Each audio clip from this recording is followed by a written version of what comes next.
कलंक एपिसोड 45। एक खूबसूरत रात।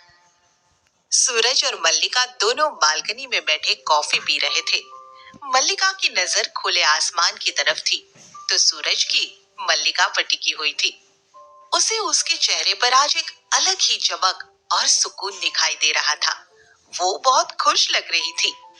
सूरज ने उसका ध्यान अपनी तरफ खींचते हुए उससे पूछा, तो कैसा लगा आज का दिन तुम्हें?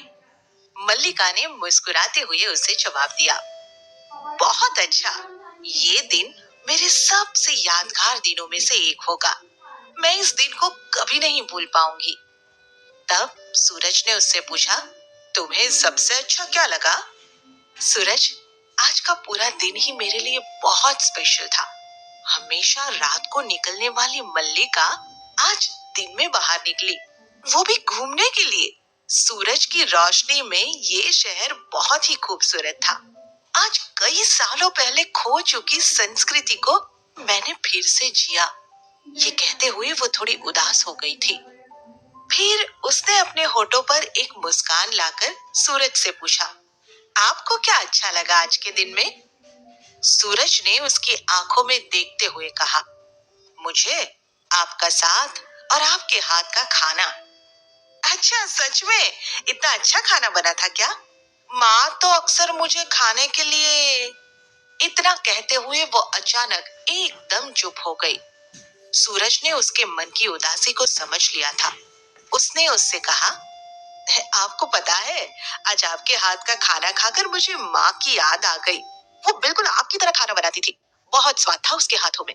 सूरज ये बोलते हुए आसमान की तरफ देखने लगा, पर अब मल्लिका उसके चेहरे की तरफ देख रही थी, जिसमें एक दर्द था। शायद अपनी माँ को खोने का दर्द, उसके साथ न रह पाने का दर्द।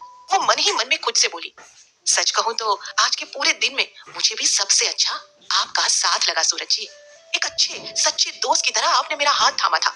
इस समाज के सामने आप दूसरे लोगों से कितने अलग है। शायद उस वक्त आदित्य की जगह मुझे आप मिले होते तो आज मैं इस दुनिया में नहीं होती, पर शायद किस्मत को यही मंजूर था। दोनों देर तक वहीं बैठे बातें करते रहे और फिर उठकर अंदर चले आए।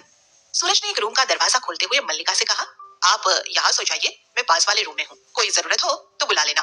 Good night. ये बोल वो चला गया और मल्लिका अपने रूम में आकर दरवाजा बंद कर बिस्तर पर लेट गई।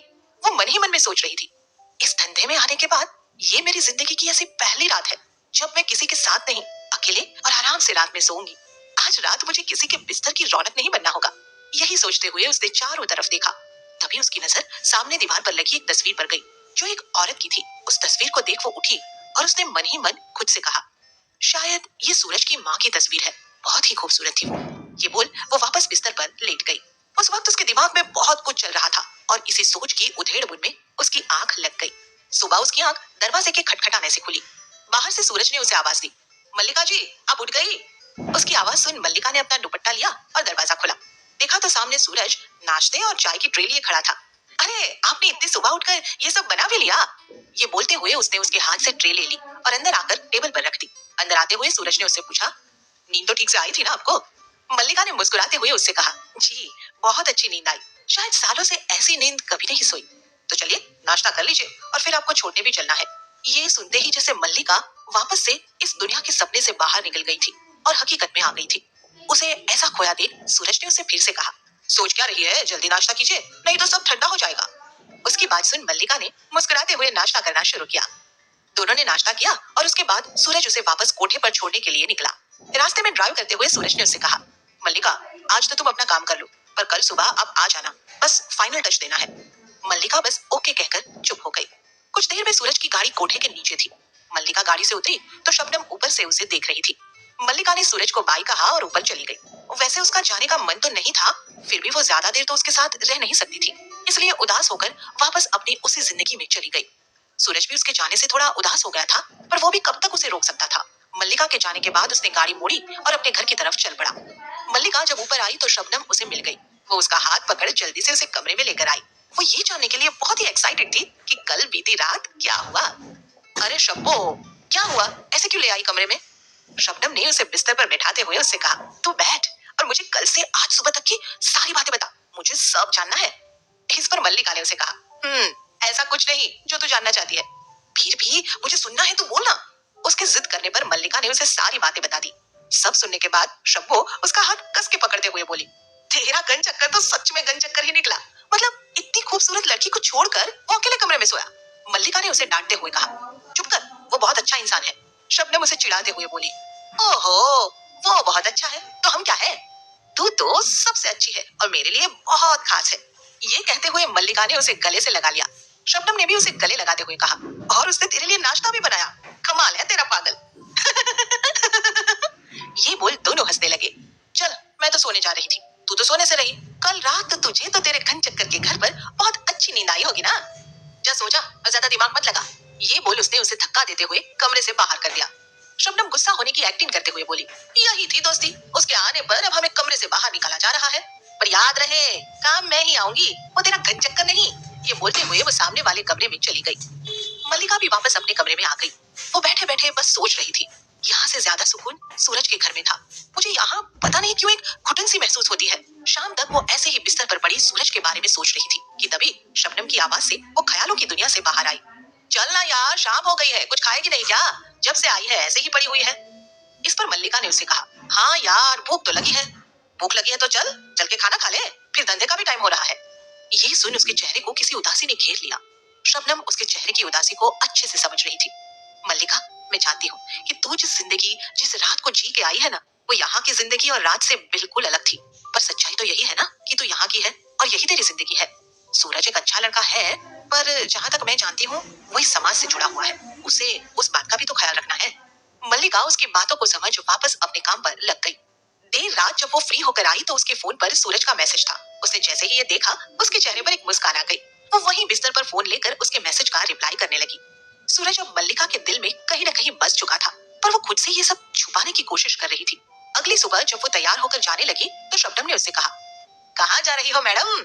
मल्लिका ने उसे बताया, अरे सूरज ने बुलाया है, आज डॉक्यूमेंट्री को फाइनल टच देना है। देख, कहीं कोई और टच ना दे दे। ये बोलकर वो हंसने लगी। बस कर शब्बो, बेचारे को छोड़ भी दे। शबनम ने फिर उसे छेड़ते हुए कहा, ओहो बेचारा, और क्या क्या है आपका घन चक्कर? कुछ नहीं, अब मुझे लेट हो रहा है और मैं जा रही हूँ। ये कहते हुए वो अपना बैग उठाकर बाहर निकल आई। शबनम उसे ऊपर से जाते हुए देख रही थी। उसने मन ही मन खुद से कहा, जो भी हो मल्लिका, तेरा सूरज कैसा भी हो, बस मैं ये नहीं चाहती कि अब तुझे कोई धोखा मिले। काश सूरज एक नेक और अच्छा लड़का निकले। ये सोचते हुए वो ऊपर से उसे हाथ हिलाकर बाय बोल रही थी। उसे बाय कर मल्लिका ऑटो लेकर सूरज के फ्लैट की तरफ निकल गई। कुछ देर में वो उसके फ्लैट के सामने खड़ी थी। उसके बेल बजाने पर सूरज ने दरवाजा खोला।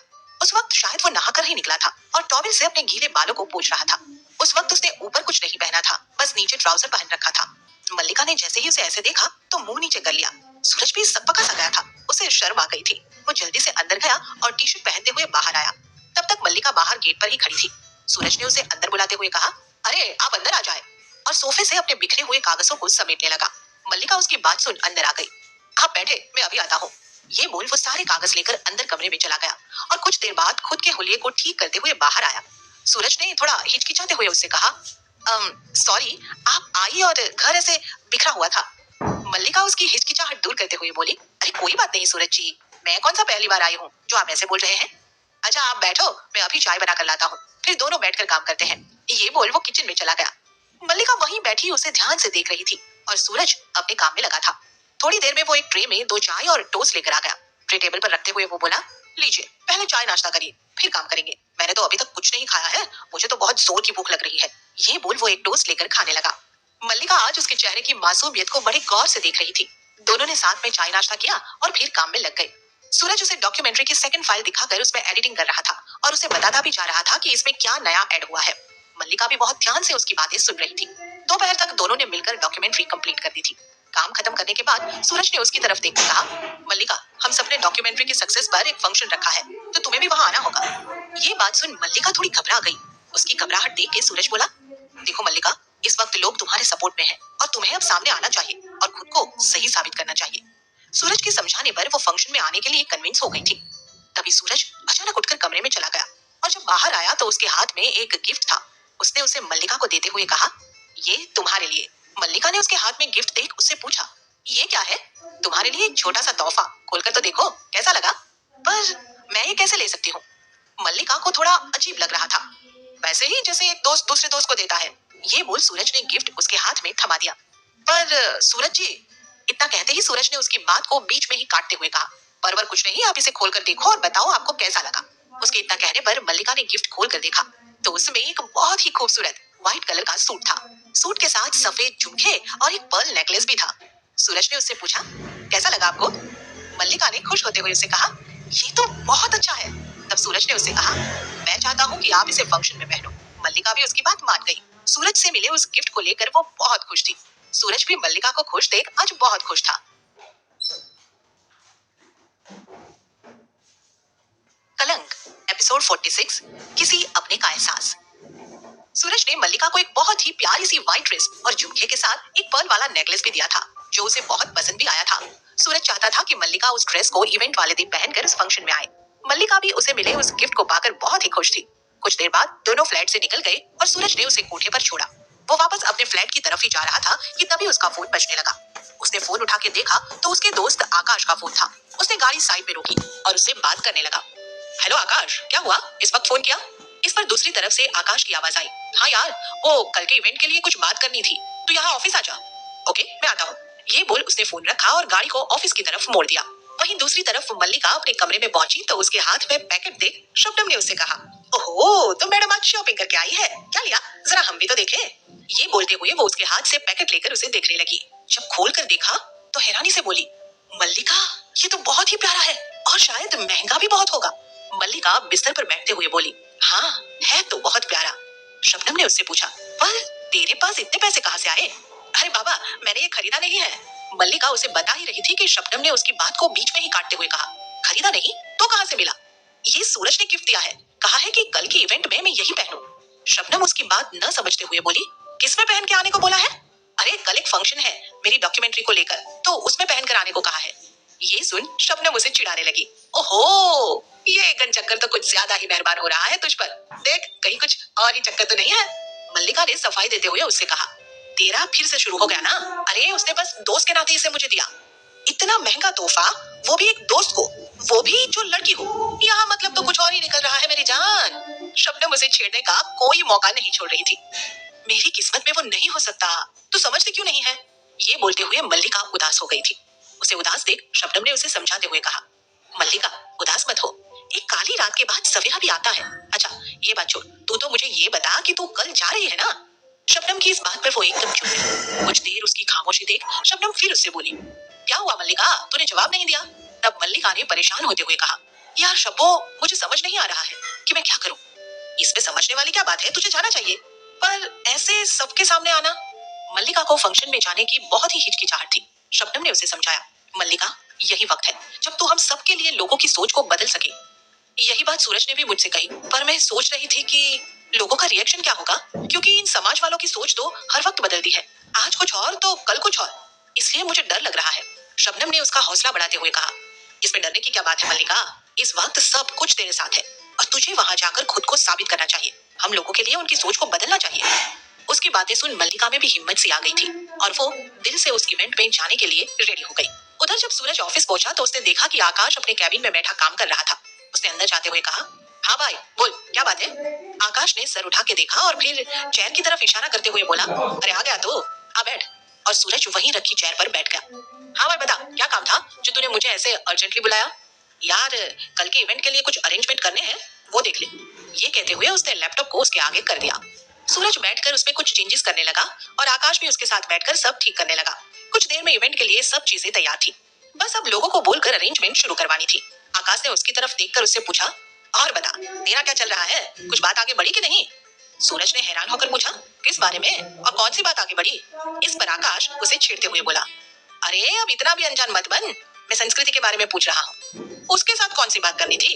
इस बार वो जानबूझकर ना समझ बन रहा था। आकाश उसे घूर कर देखते हुए बोला, इतना भी अनजान मत बन तू, तुझे सब पता है कि मैं किस बारे में बात कर रहा हूँ। सूरज ने लैपटॉप में देखते हुए कहा, किस बारे में मुझे नहीं पता। ठीक है तो फिर मैं खुलकर ही बोल देता हूँ, मैं तेरे और संस्कृति के प्यार के बारे में पूछ रहा हूँ। उसने ये बात थोड़ा जोर से कही थी, जिस पर सूरज ने उसका मुंह अपने हाथ से बंद करते हुए कहा, अरे चुप कर मेरे बाप, शांत हो जा। आकाश उसका हाथ अपने मुंह से हटाते हुए बोला, जब मैं शांति से पूछ रहा था तब तो तूने कहा नहीं, अब क्यों मुंह बंद कर रहा है? सूरज ने उसे शांत करते हुए कहा, अभी कोई बात नहीं हुई। क्यों, कब करेगा भाई उससे बात? अब तो ये इवेंट भी कल खत्म होने वाला है, फिर तो तू उसे मिल भी नहीं पाएगा। आकाश उसे समझाने की कोशिश कर रहा था। सूरज थोड़ा परेशान होकर बोला, क्या बोलूं यार मैं उससे, मुझे कुछ समझ नहीं आ रहा है। इसमें समझने वाली क्या बात है, जाओ और जो फीलिंग्स है उसके लिए उसे बता दो। अगर उसके दिल में मेरे लिए कुछ नहीं हुआ तो जो दोस्ती हुई है वो भी खत्म हो जाएगी। हाँ, कितना सोचता है तू, क्या पता उसके दिल में भी वही हो जो तेरे दिल में है। मुझे नहीं लगता कि उसके दिल में ऐसा कुछ होगा। सूरज को इस बात का डर था कि कहीं प्यार के चक्कर में वो संस्कृति की दोस्ती भी ना खो दे। आकाश ने उसे समझाया, मुझे लगता है होगा, उसके दिल में तेरे लिए भी कुछ ना कुछ जरूर होगा। उसकी बात सुनते हुए सूरज ने उससे कहा, ठीक है तो मैं कल ही उससे बात करता हूँ। ये हुई ना बात, चल इसी बात पर एक कॉफी हो जाए। ये बोलते हुए वो दोनों साथ में उठे और कैबिन से बाहर चले गए। अगले दिन मल्लिका सुबह जल्दी उठ गई थी। उसके मन में आज बहुत ही एक्साइटमेंट थी। वो शबनम को उठाते हुए बोली, शब्बो उठना, देख सुबह हो गई है। शबनम ने चिढ़ते हुए उसे कहा, रोज होती है मेरी जान, सो जा और मुझे भी सोने दे। मल्लिका ने फिर एक बार उसे उठाने की कोशिश की। शब्बो उठना, मुझे रेडी होना है, चल मेरी हेल्प कर। शबनम ने अपनी नींद से भरी आंखों को हल्के से खोलते हुए कहा, तुझे इतनी सुबह कहाँ जाना। तब मल्लिका ने उसे याद दिलाया, अरे भूल गई तू, मुझे आज इवेंट में जाना था। ये सुन शबनम की तो जैसे नींद ही उड़ गई थी। वो एक झटके में उठते हुए बोली, हाँ यार आज तो तेरा इवेंट है, मैं तो सच में भूल गई थी। हाँ अब याद आ गया ना, अब चल उठ और मेरी हेल्प कर।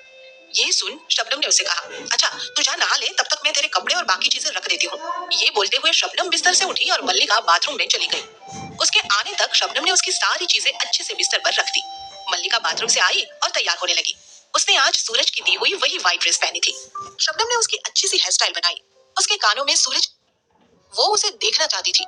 उसे ऐसे लग रहा था जैसे उसका कोई अपना आसपास था। वो रुकी हुई देख ही रही थी कि तभी सूरज ने उसे आवाज दी, संस्कृति चले। जी हाँ, ये बोल वो आगे बढ़ी तो उसके कानों में प्रज्ञा नाम सुनाई दिया और उसके कदम वहीं रुक गए। उसने जल्दी से पीछे मुड़कर देखा तो उसके सामने और कोई नहीं बल्कि उसकी बड़ी बहन प्रज्ञा खड़ी थी। कितने सालों बाद उसने अपनी बहन को देखा था। प्रज्ञा संस्कृति को अपने सामने देखकर बहुत हैरान हो गई।